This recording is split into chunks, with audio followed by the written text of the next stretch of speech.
আজ থেকে 5 বছর আগে যখন পাণ্ডবরা জ্ঞাতি হত্যা করার যে পাপ করেছিলেন সেই পাপ খণ্ডন করার জন্য আর স্বর্গতে যাওয়ার জন্য মোক্ষলাভ করবার জন্য বাবাকে অনেক জায়গায় খোঁজে।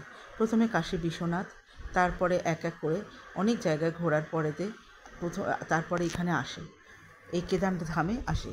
এখানে এসে যখন দেখে এখানেও বাবা নেই, এক পাল ষাঁড় দাঁড়িয়ে রয়েছে।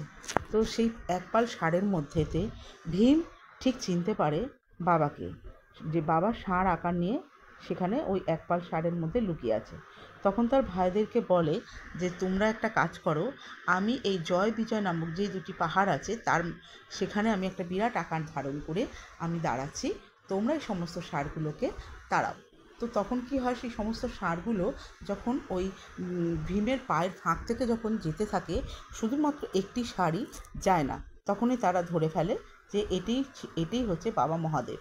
তো তখন কি হয়, বাবা মহাদেব যখন বুঝতে পারে যে এরা আমাকে ধরে ফেলবে, তো বাবা তো ওদের উপরে খুব বিরক্ত ছিল না, বাবা ওদেরকে মোক্ষলাভ করাতেই চায় না।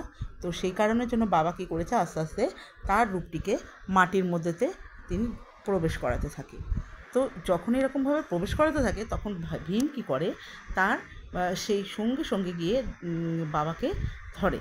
এবার বাবাকে ধরে, বাবাকে তো ধরতে পারছে না সেরকমভাবে, বাবা তো ঢুকেই গেছে অনেকটাই।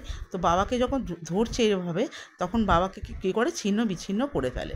সেই ছিন্ন বিচ্ছিন্নর একটিই অংশ পড়েছিল এখানে, যেটা হচ্ছে বাবার পিঠ, আর মাথা পড়েছিল আমাদের নেপালে। বাবার মুখ পড়েছিল রুদ্রনাথ। রুদ্রনাথে পড়েছিল। বাবার জটা পড়েছিল কল্পেশ্বরে।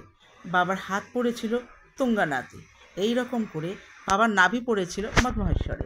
এই রকম করে এই উত্তরাখণ্ডেতেই 5টি কেদার রয়েছে। এই 5টি কেদার নিয়েই হলো পঞ্চকেদার। তো এই হয়েছিল। বাবা সেই সময়কালে ওদেরকে তুষ্ট হয়ে বাবা ওদেরকে আশীর্বাদ করে, ঠিক আছে তোমাদের পুজোতে আমি তপস্যায় সন্তুষ্ট হয়েছি, তোমরা এবারে যাও, স্বর্গের উদ্দেশ্যে যাও, তোমাদের স্বর্গপথে তোমরা চলে যাও। এইখান থেকেই তারা কি করে, পাণ্ডবরা প্রথমে এই পঞ্চকেদারে একটি কেদার ওরা তৈরি করে দিয়ে যায়, সেইটি হলো এইটা। পরবর্তীকালে তারা কি করে,